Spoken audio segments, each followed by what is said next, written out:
เหลืออัลลอฮฺซุบฮานะฮูวะตะอาลาเพียงผู้เดียวพี่น้องที่รักอัลฮัยนี่คืออัลลอฮ์และอัลลอฮ์จะมองมายังดุนยาโดยมันแตกดับสูญหมดแล้วสิ้นสลายหมดเลยพี่น้องดุนยาอัลลอฮ์ถามดุนยาว่า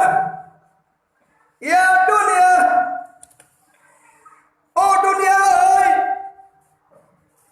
ไอละอันฮารุไหนล่ะดุนยาแม่น้ำต่างๆในตัวเจ้าวันนี้ไปไหนหมดแล้วดุนยาไอละอัชจารุไหนล่ะต้นไม้ที่เคยเขียวชอุ่มวันนี้ไปไหนหมดแล้วดุนยา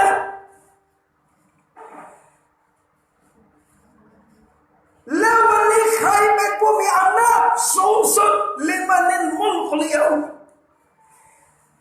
ทั้งหมดไม่มีใครตอบอัลลอฮ์แม้แต่คนเดียวพี่น้องที่รักเงียบหมดทั้งหมดนั่นคือการจบสลายของมนุษยชาติทั้งหมดดุนยาจะอยู่เป็นเวลาอย่างนั้น40 วันพี่น้องที่รักสลายหมดเลยพี่น้องลองนึกเปรียบเทียบกับตัวเราวันนี้นะครับพี่น้องคุ้มไหมพี่น้องวันนี้พี่น้องไม่ละเมิดทำงานจนทิ้งอัลลอฮ์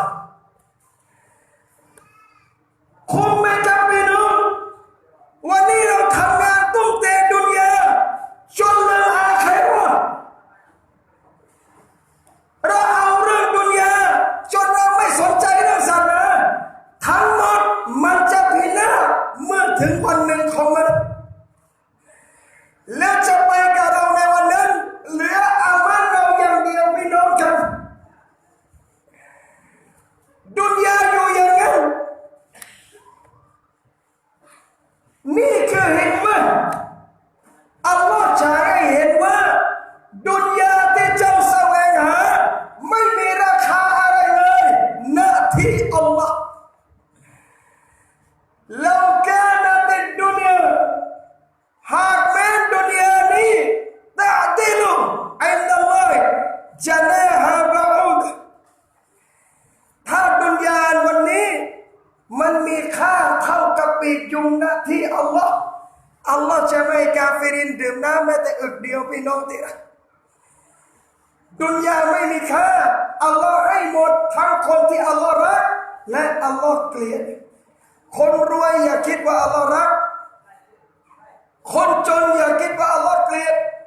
ทั้งหมดที่อัลลอฮ์ให้จะรวยหรือจนเพราะดุนยามันไม่มีค่าคนรวยกินข้าวจานเดียวก็อิ่มคนจนกินจานเดียวก็อิ่มต่างกันที่กับข้าวลงกระเพาะย่อยเหมือนกันจริงไหมพี่น้องคนมีเงินเป็นพันล้านแต่ชีวิตไม่สุขเราบางทีตังค์ไม่ค่อยเยอะยิ้มหัวเราะมีความสุขกับเมียกับลูกได้อัลลอฮ์ให้ดุนยาอย่าไปอะไรเยอะคนที่ตามดุนยาเยอะมีแต่เครียดปล่อยวางมากเพราะดุนยาต้องจบในวันหนึ่งพี่น้องที่รักพอรู้อย่างนี้มาชาอัลลอฮ์ใครจะด่าเราอภัยเขาอย่างเดียวผมบอกพี่น้องให้นะอันนี้นิดหนึ่งเทคนิคการอยู่ดุนยาอย่างง่ายๆอยู่แล้วสบายใจมากได้ก็แล้วแม่เหมือนพิเศษเล่นคอนเสิร์ตเลยนะว่านะมีทั้งผ้าเย็นนี่ขาด2 อย่างถ้าผม2 อย่างนั้นพิเศษโลโซเลยแต่พี่บักมีไม่ได้นะพิเศษของบักนะพี่น้องกินสีเหลืองตบด้วยฟองนะของเรากินสีเขียวตบด้วยสีขาวนะผ้าเย็นแล้วเขาทำนี่แหละสดชื่นบอกว่าดุนยานะพี่น้องบอกเอาไว้อย่างเดียวว่าอยู่แบบไม่ต้องซีเรียสดุนยามันเป็นเกมและไอบูวะละหุนมันเป็นของเล่นทำใจสบายประสบการณ์หนึ่งที่ผมได้รับมาจากคนมีประสบการณ์ที่ผมบอกพี่น้องไว้นะ อ่ามีคนคนหนึ่งอาบน้ำมายัดนะท่านทำหน้าที่อาบน้ำมายัดนะพี่น้อง50 ปีอยู่กับมายัดบอกมีอยู่ศพหนึ่งอัลฮัมดุลิลละห์แกบอกแกไปอาบน้ำให้มายัดนี้เวลาเข้าไปที่ศพความรู้สึกเหมือนเวลาเข้าไปในป่าแล้วกลิ่นดอกไม้มันโชยมาเลยนะได้กลิ่นหอมมากเราก็เลยถามว่าทำไมศพนี้เป็นอย่างนั้นมาชาอัลลอฮ์แกบอกว่าคนคนนี้นะอาจารย์ไม่เคยด่าใครเลยยิ้มตลอดผมไปละหมาดมัสยิดที่เมื่อไรต้องเจอเขาตลอดเวลาไม่อาฆาตไม่ด่าใครไม่นินทาคนทำใจสบายๆสำเร็จตอนตายพี่น้องใจที่อาฆาตลำบากในดุนยาอาเคเราะห์ต้องเจอหนักด้วยดังนั้นดุนยาเวลาเป็นอย่างนั้นจนถึงเวลาที่อัลลอฮฺซุบฮานะฮูวะตะอาลาให้มนุษย์ทั้งหมดฟื้นขึ้นอีกครั้งนี่เขาเรียกยามายุบะซูนวันที่ทั้งหมดจะฟื้นกลับขึ้นมาอีกครั้งคนถามผมว่ามุสลิมมีความเชื่อได้หรือครับว่าตายแล้วฟื้นผมบอกว่าถ้าไม่มีการฟื้นและไม่มีการตัดสินในวันเกียรติลองบอกผมหน่อยว่า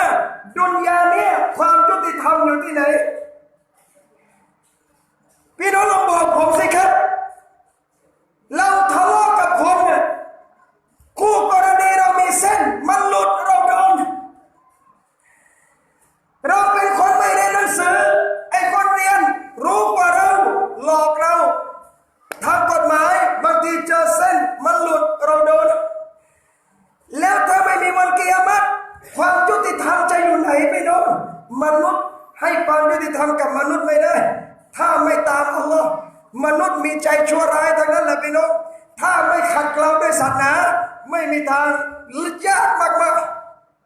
ๆสุดท้ายอัลลอฮ์ให้อิสราฟีลเป่าสักอีกครั้ง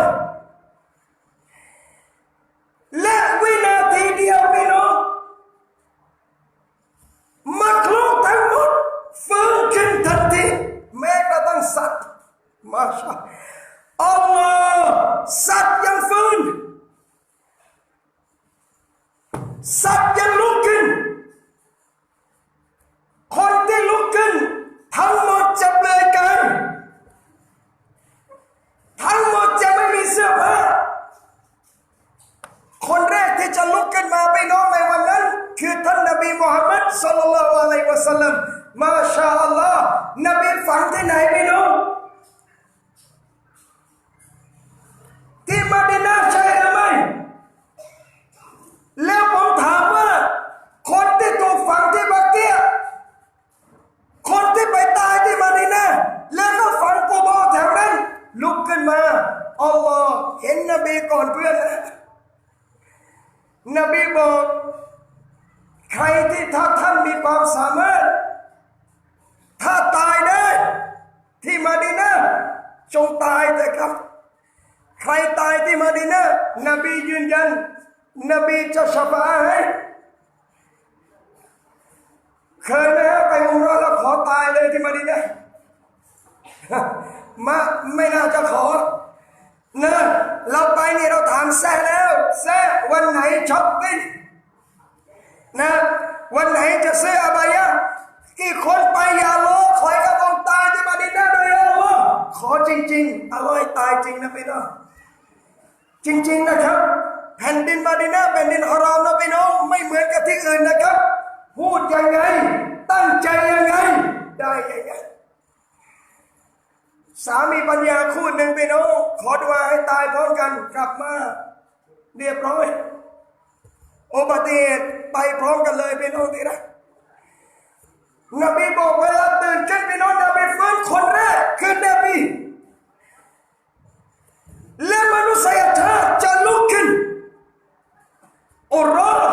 ฮุฟฟาเปลือยกายหมดเลยนำเข้าสุนัตของอวัยวะชายอัลลอฮ์คืนกลับเหมือนเดิมเลยพี่น้อง เมื่อฟื้นขึ้นมาพี่น้องที่รักครับไอชารอฎิยัลลอฮุอันฮาถามท่านนบีว่าแล้วชายหญิงเวลาฟื้นขึ้นไม่ใส่เสื้อผ้าไม่ดูกันเลยยารอซูลุลลอฮ์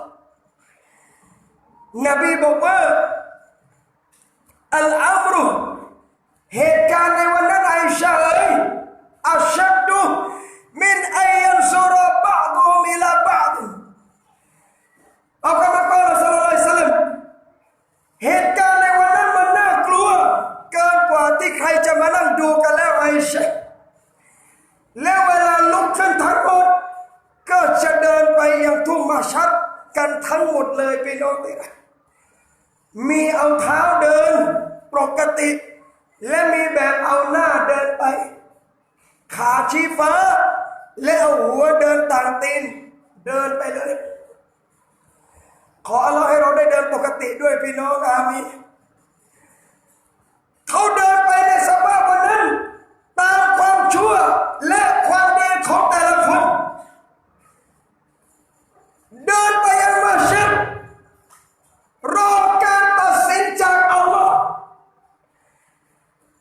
ตอนพี่น้องอยู่มัสยิดนี่แหละครับดวงอาทิตย์จะอยู่ตรงหัวพี่น้องยาวประมาณ1 คืนยาวมาลายันฟะอุมาลุวะลาบานูนวันที่สมบัติและลูกหลานจะช่วยใดๆจะไม่ได้อิลลามันอัตัลลอฮะบิกอลบินซาลิมนอกจากคนที่มาหาอัลลอฮ์ด้วยใจบริสุทธิ์เท่านั้นพี่น้องบอกเวลาดวงอาทิตย์อยู่แค่นี้เหงื่อท่วมหมดเลยพี่น้องที่รักเขาจะเริ่มไปหาบรรดาอัมบิยะขอความช่วยเหลือจนไปสุดที่นบีมุฮัมมัดศ็อลลัลลอฮุอะลัยฮิวะซัลลัมแล้วอัลลอฮ์จะเริ่มการสอบสวนทันทีนี่แหละครับที่เรากลัวเวลาอัลลอฮ์สอบอัลลอฮ์จะเรียกเข้าไปหาอัลลอฮ์ทีละคนยามะยะกูมุรรูฮ์วัลมะลาอิกะตุซัฟฟาวันที่จิบรีลและบรรดามาลาอิกะฮ์จะยืนกันเป็นแถวลายะตะกัลลัมูนจะไม่มีเสียงพูดแม้แต่เสียงเดียวพี่น้องลองนึกภาพวินาทีที่อัลลอฮ์เรียกท่านอับดุลลอฮ์ซอเลห์มุฮัมมัดและท่านต้องเข้าหาอัลลอฮ์เพียงคนเดียวข้างหน้าท่านเป็นนรกท่านมองข้างขวาก็เป็นนรกซ้ายเป็นนรกความชั่วเราทั้งหมดอัลลอฮ์เปิดเผยหมดเลยว่าอัมมามันอูติยะกิตาบะฮุบิชิมาลิและบรรดาผู้ที่เขาได้รับหนังสืออามัลด้วยมือซ้ายพี่น้องลองนึกหากวันนั้นเวลามาลาอิกะฮ์แจกหนังสืออามัลถ้ายื่นในข้างซ้ายยาไลตานีลัมอูตะกิตาบียะยาอัลลอฮ์โอ้ฉันไม่คิดเลยว่าจะได้หนังสือนี้พี่น้องเปิดหนังสืออามัลขึ้นบาปตั้งแต่อาเกณฑ์บาเลกวันแรกจนวันสุดท้ายที่พี่น้องจากดุนยาลาฮาวลาวะลากุวะตะอิลลาบิลลาห์ลายุกาดิรุศฆีระตันวะลากะบีรตันจะเป็นเรื่องเล็กเรื่องใหญ่มีบันทึกหมดเลยอัลลอฮ์ต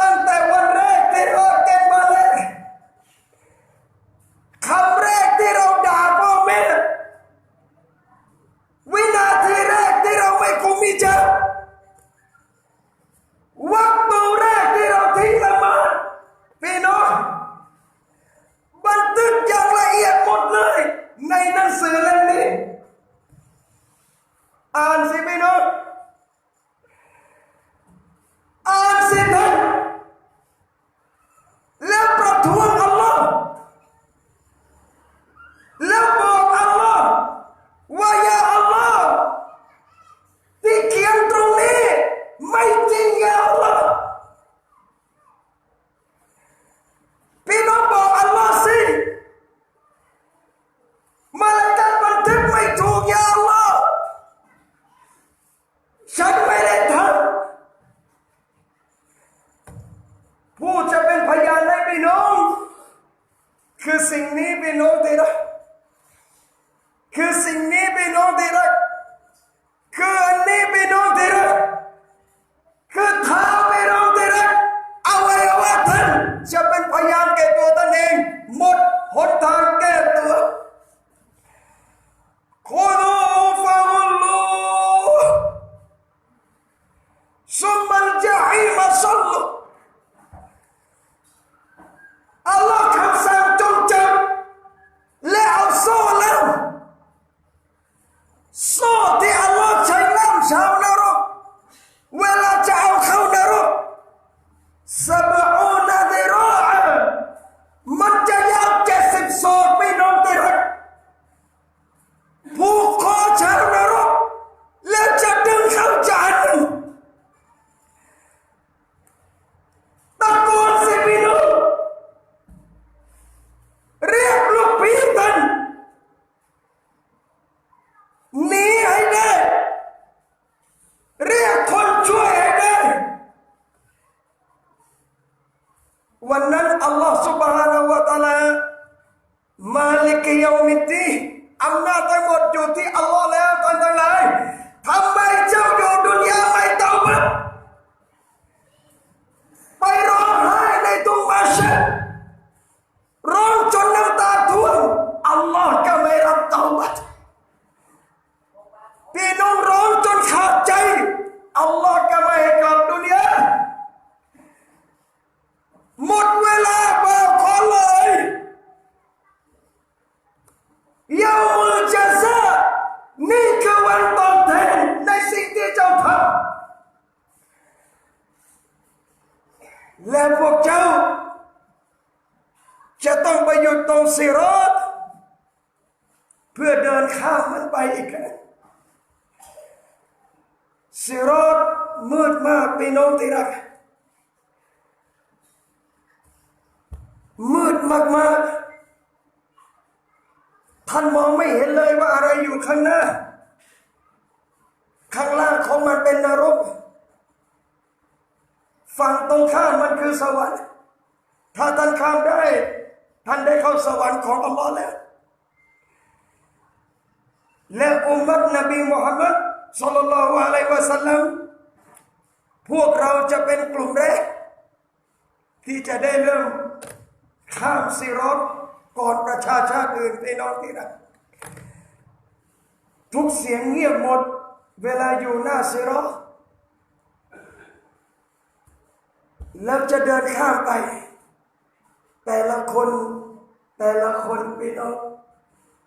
ไม่มีเสียงอะไรพูดออกมาเลยนอกจากเสียงนบียาร็อบบิซัลลิมซัลลิมยาอัลลอฮ์โอ้พระผู้เป็นเจ้าของข้าพเจ้าให้ความปลอดภัยแก่อุมมะห์ยาอัลลอฮ์นบีเป็นกำลังใจให้นบีดุอาให้แต่เวลาอุมมะห์ท่านเดินออกไปแล้วมีบางคน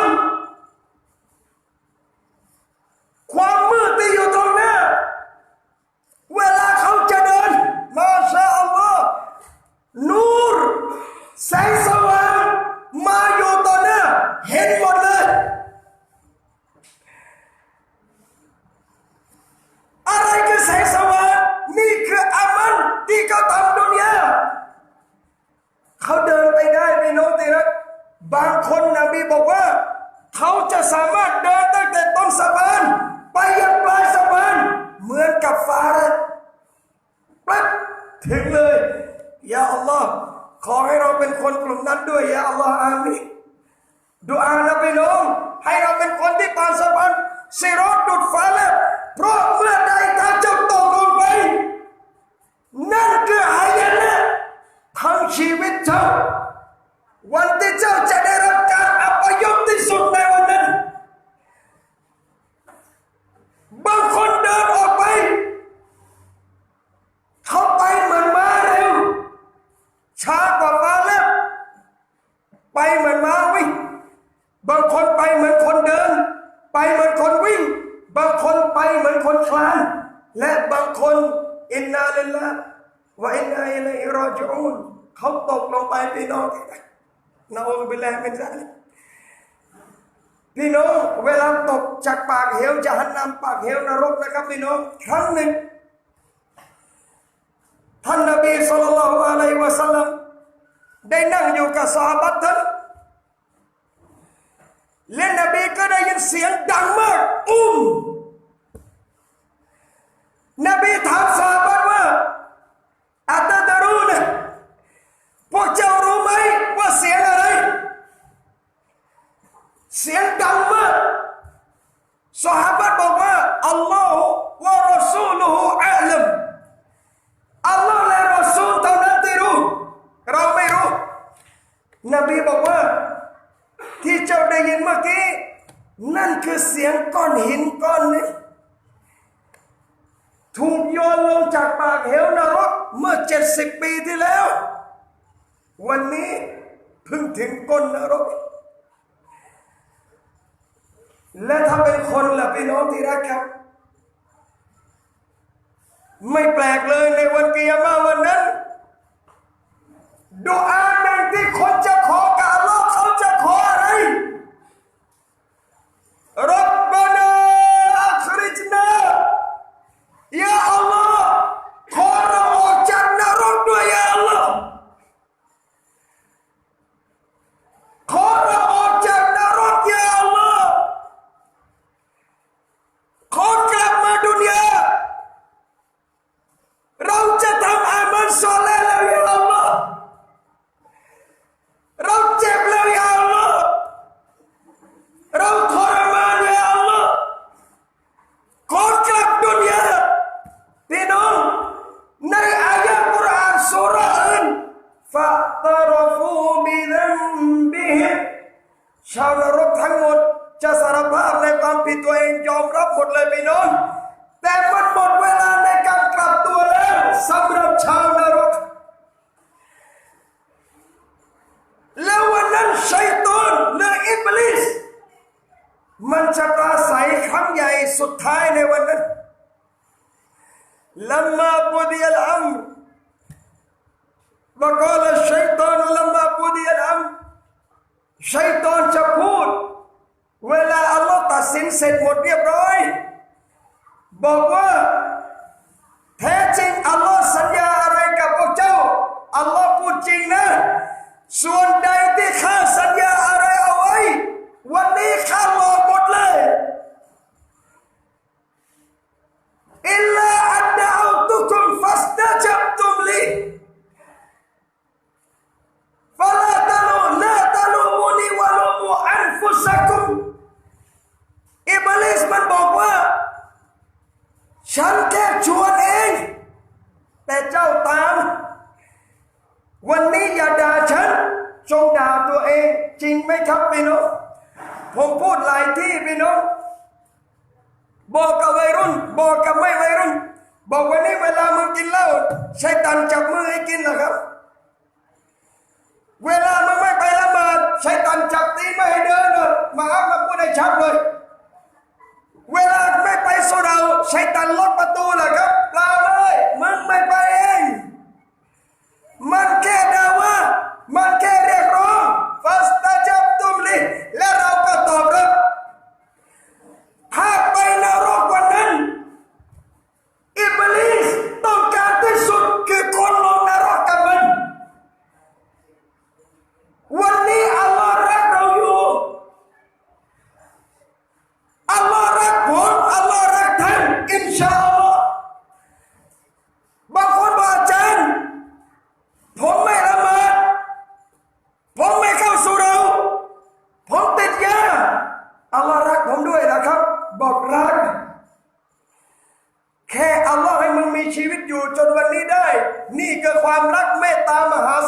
จากอัลลอฮ์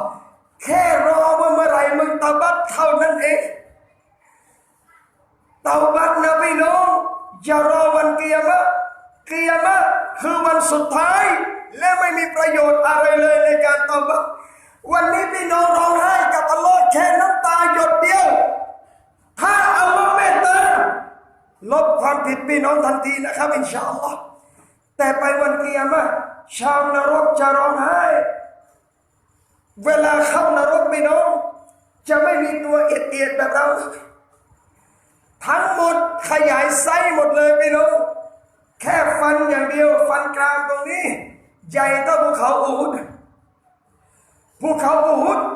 ยาว11 กิโลเมตรพี่น้องที่รักชาวนรกจะตัวใหญ่มากเขาจะร้องไห้จนน้ำตาหมดและจะออกเป็นเลือดน้ำตาของชาวนรกท่านนบีบอกว่าเรือสามารถวิ่งได้เลยพี่น้องที่รักแต่อัลลอฮ์ไม่รับเตาบัตเขาอีกแล้ววันนี้เรายังมีโอกาสพี่น้องครับกลับตัวเถอะพี่น้องละหมาดเถอะครับวัยรุ่นเยาวชนอย่าทิ้งมัสยิดนะไปละหมาดได้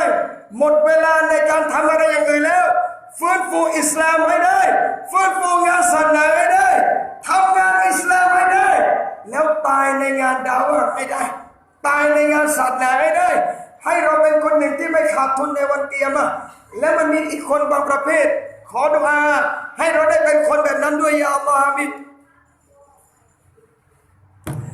เวลาอัลลอฮ์เรียกเข้าไปพี่น้องครับพี่น้องดูนะความเมตตาของอัลลอฮ์บ่าวคนหนึ่งถูกเรียกมาอยู่ต่อหน้าอัลลอฮ์อัลลอฮ์บอกเขาว่าเจ้าทำอย่างนั้นใช่ไหมในวันนั้นความชั่วเปิดให้ดูหมดเลยเจ้าทำชั่วอย่างนั้นเจ้าทำชั่วอย่างนี้เจ้าทำแล้วอย่างนั้นชายคนนี้ฟังที่อัลลอฮ์บอกพี่น้องยอมรับหมดเลยว่าทำจริงเวลาอัลลอฮ์ยุติเงียบคนนี้นึกในใจว่ายังมีอีกที่เขาทำและเขาก็คิดว่าพินาศแน่นอนพี่น้องอัลลอฮ์เปิดความชั่วขนาดนั้นสุดท้ายอัลลอฮ์บอกว่าเราปิดให้เจ้าแล้วในดุนยาและวันอาคิเราะห์วันนี้เราก็จะปิดให้เจ้าเช่นกันอภัยโทษให้กับพี่น้องคืออะไรรู้ไหมบาปอะไรที่เราทำอย่าโฆษณาให้คนรู้นั่นคือการปิดจากอัลลอฮ์แล้วเข้าใจนะพี่น้อง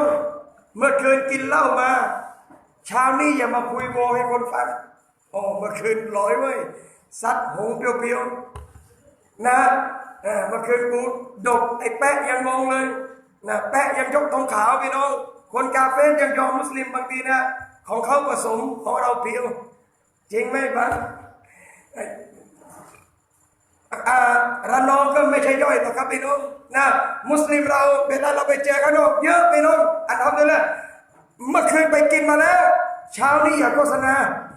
อันไหนที่ไม่ได้ผิดฮักกุลอาดัมไม่ต้องไปบอกใครพี่น้องที่รักอันไหนผิดแบบกับมนุษย์ด้วยกันไปขอโทษเจ้าตัวซะผิดเงียบผิดกับเราเองคนเดียวอย่าบอกให้ใครรู้การที่คนอื่นไม่รู้นั่นคือการปิดจากอัลลอฮ์เรียบร้อยแล้วเตาบัตเงียบอัสตัฆฟิรุลลอฮ์ขอโทษอัลลอฮ์นะและไม่ต้องโฆษณาไม่ต้องคุยโวไปวันกิยามะห์อินชาอัลลอฮ์อัลลอฮ์ปิดให้เราอีกพี่น้องที่รักเข้าสวรรค์ของอัลลอฮ์นะแต่ความเมตตาของอัลลอฮ์พี่น้องชาวนรกมีมุสลิมที่เข้านรกเช่นกันอย่าโกรธอัลลอฮ์นะพี่น้องเราทำตัวเราเองแต่ชาวนรกที่เป็นมุสลิมสุดท้ายอัลลอฮ์จะใจออกจากนรกใครที่อิมานมีนิดเดียวในหัวใจในนรกอัลลอฮ์ใจออกจากนรกและเข้าสวรรค์เช่นกันนะครับแต่ขอให้เราอย่าโดนนรกเลยพี่น้องวันหนึ่งเป็นพันปีอย่างไงพี่น้องวันหนึ่งในนรกวันหนึ่งในกิยามะห์นานมากจนเราจะรู้สึกว่าเราอยู่ในดุนยานี้แป๊บเวลาเดียวแค่นั้นเองอิลลาอาชียะตันเอาดูฮา หรืออยู่แค่ตอนสายแค่นั้นเองไปอาคิเราะห์เวลายาวมากพี่น้องดังนั้นมุสลิมเราวันนี้จงเลือกสุขในอาคิเราะห์และท่านจะสุขตลอดกาลอินชาอัลลอฮ์นะครับ